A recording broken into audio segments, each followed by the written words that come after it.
पर हमारे पास एक पर्सन आए, he was married to a lady, love affair हुआ था उनका इस लेडी के साथ।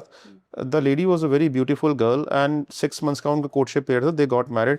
She was a very good wife, used to take care of the family. इसमें जो थे सन अपनी मदर के साथ रहता था सिर्फ, राइट। तो there were not many family members also, right. So mother उसकी सेपरेटेड थी फ्रॉम हर हस्बैंड, तो सिर्फ छोटा सा उनका घर था। And the lady was very good. Lady जो थी वो सारे घर का ख्याल रखती थी, सब कुछ रखती थी। Then she became pregnant, then she delivered a baby. Then after the baby got delivered, just a few days after the baby got delivered and she got okay, she left with her baby without assigning any reason to to her husband or to her mother-in-law. और जाने के बाद उसने क्या किया, उसने उसके against इतने सारे केसेस फाइल कर दिए, डोमेस्टिक वायलेंस का केस फाइल कर दिया, डॉरी का केस फाइल कर दिया। एंड नॉट ओनली दैट, उसने ये केस फाइल कर दिया कि बच्चे की ग्रैंड मदर ने बच्चे का गला दबा के उसको मारने की कोशिश करी, राइट। सो अब वो जो केसेस फाइल करने के बाद दे गॉट शॉक्ड कि ये क्या हो गया, अचानक से इतनी अच्छी वाइफ, सब कुछ इतना अच्छा, अचानक से केसेस ऐसे फाइल कर दिए। प्रॉब्लम क्या है, मतलब like what is the problem? They were just so confused about everything, mother and son. तो वो हमारे पास आए, उन्होंने कहा कि this is the situation sir, आप you have to investigate what is going on with her. कि ये तो मैं सपने में भी नहीं सोच सकता, एंड ऐसा भी नहीं था कि उसका कोई अफेयर था। She was into pregnancy for a longer period of time, तो ऐसा भी नहीं लगा मुझे कि कुछ एक्स्ट्रा मैरिटल अफेयर है या कुछ है। She was a very good wife. तो फिर जब हमने उस लेडी के ऊपर इन्वेस्टिगेशन शुरू करी, तो उसको ना ये भी नहीं पता कि वो रहती कहाँ पर है अभी, मतलब वो कहाँ पे शिफ्ट हुई है इनको छोड़ के, वो ही मालूम नहीं था इनको। तो हमने क्या किया कि पहले तो हमने उसकी इन्वेस्टिगेशन शुरू करी उसके होम टाउन से। She belong to a small city in UP, तो उसके पेरेंट्स वहीं रहते थे।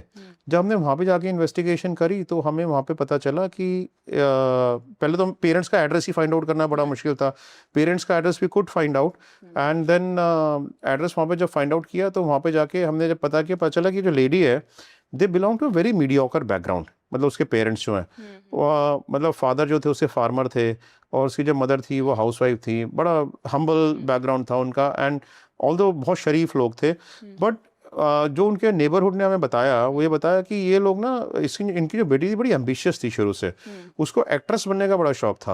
वो तो कहती थी कि मैं एक्ट्रेस बनूंगी, मैं ये करूंगी। और एक दिन ऐसा हुआ था कि वो घर छोड़ के चली गई कि मैं एक्ट्रेस बन के आऊंगी अब, और वो बॉम्बे चली गई थी यहाँ से। ठीक है, तो ये सारी इन्फॉर्मेशन हमें मिली, और वो जो है बाद में आती रहती थी, और वो बाद में आके बहुत सारे ह्यूज गिफ्ट्स अपने पेरेंट्स के लिए लाती थी। इनका स्टैंडर्ड ऑफ लिविंग भी अब एलिवेट हो गया है। ठीक है, सो अब इन्होंने पहले इनका कच्चा घर था, पक्का घर बना लिया वहाँ पे।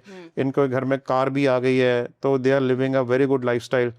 तो ये हमें सारी चीज़ें वहाँ से उनसे पता चली। तो अब हमने जो है उसके पेरेंट्स से कांटेक्ट किया, तो पेरेंट्स ने हमारे को जो गर्ल अब रिसेंटली नंबर जो यूज़ कर रही थी, वो नंबर हमें किसी जगह प्रोवाइड कर दिया। हमने अंडर सूटेबल कवर स्टूडेंट से इन्वेस्टिगेशन करके उनसे उस लड़की का नंबर ले लिया। नंबर लेने के बाद we started tracing this girl, right. So हमने इसको ट्रेस किया, तो हमें पता चल गया रह कहाँ पे रही है बॉम्बे में। फिर जब हमें पता चल गया कहाँ पे रह रही है, हमने इसको सर्विलेंस में रखा, वहाँ से फॉलो करना शुरू किया इस गर्ल को। तो जब हमने इसको फॉलो करना शुरू किया तो इसकी नॉर्मल मूवमेंट्स थी, कहीं जाती ज़्यादा नहीं थी। ठीक है, सो ज़्यादातर घर में ही रहती थी। बट देन एक दिन ऐसा हमने ऑब्जर्व किया कि ये ना एक जगह पे गई, ठीक है, and it was a dance bar, right. So वो डांस बार के अंदर चली गई, एंड वहाँ पे ना इससे एक ओल्ड एज का पर्सन मिलने आया, जिसकी एज अराउंड 60-65 ईयर्स के आसपास की होगी, और ये बैठ के वहाँ पे आराम से बात कर रहे थे।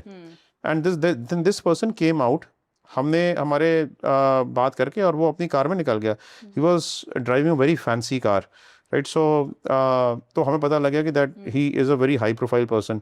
हमने उसे कार के नंबर वगैरह नोट कर लिया, नंबर प्लेट नोट कर लिया, उसकी वीडियोस बना ली कि वो कार में बैठ रहा है, and he went off from there. ठीक है, हमें ना क्योंकि वो ओल्ड एज का था, तो हमारे को कोई उसके ऊपर ज़्यादा शक भी नहीं हुआ। तो हमने क्या किया कि then this girl also went off to her place. अब हमने उस डांस बार में इंक्वायरी करना शुरू किया जिसमें मिले थे। तो हमें एक बड़ा शॉकिंग रेवलेशन हुआ कि ये पता चला कि ये girl before meeting our client used to work there in the dance bar. ठीक है, so she was basically a bar dancer. She was a bar dancer, और ये बात हमारे क्लाइंट को भी मालूम नहीं थी, राइट। सो अब हमारे को इतनी शॉकिंग, और हमें ये पता चला जब हमने फर्दर इन्वेस्टिगेशंस करी वहाँ पे कि जो पर्सन थे ना, इससे रेगुलर कस्टमर थे। ठीक है. So it was something very shocking for us. अब हमने क्या किया कि हमने फिर और इस लड़की को और सर्विलेंस में रखा कुछ दिन तक. तो देखा कि एक दिन यही पर्सन अपनी उसी फैंसी कार में, इनकी कार जो ना, रात जब हमने सुबह हमारी टीम ने जाके पोजीशन ली इससे घर के बाहर, देखा कि पहले ही वो गाड़ी इससे घर के नीचे खड़ी हुई है. मतलब पूरी रात उस पर्सन ने यहाँ पे स्पेंड करी है. ठीक है. So and when once he was going out, हमने उनके फिर से वीडियोस बना लिए. राइट. सो ऐसा ना, फिर कई जब हमने लॉन्ग टर्म उसको सर्वेलेंस में रखा था, तो कई बार हो गया कि वो उनके घर आता था. ठीक है. सो अब हमने सारे वीडियोस बना के उसकी कार की नंबर प्लेट निकाली. फिर हमने उसके बारे में पता किया कि ये पर्सन है कौन. उनका सारा बैकग्राउंड चेक किया तो ये पता चला कि हाँ, ही is a very high class person and he is owner of a very big corporate and he has got many businesses. ये सारी चीज़ें हमने उनको दे दी. अच्छा, यू नो व्हाट हैपेंड, जब हमने उनको रिजल्ट्स डिस्क्लोज किए, what came to our knowledge, ये शॉकिंग है. इन्वेस्टिगेशन शॉकिंग नहीं थी, जो अब आने वाला ना, ये शॉकिंग है. जब हमने उनके बेटे को बताया कि ये जो है ये पर्सन इस पर्सन से मिलती है, ही 60 to 65 ईयर ओल्ड. हमने उनको वीडियोस दिखाए. You know what did he से?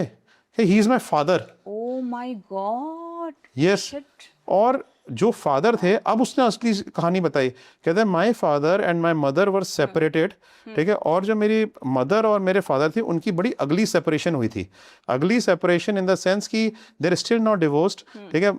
उसके फादर से उसकी मदर ने कई सारी प्रॉपर्टीज एक्सट्रैक्ट करी थी, और आज तक जो उनके घर का मेंटेनेंस है, उसके फादर उनको दे रहे हैं आज तक. और है ये लोग रहे हैं. राइट. एंड इसके फादर ने उस गर्ल को इनकी लाइफ में प्लांट किया था to give them the same kind of agony. ठीक है. That he has gone through.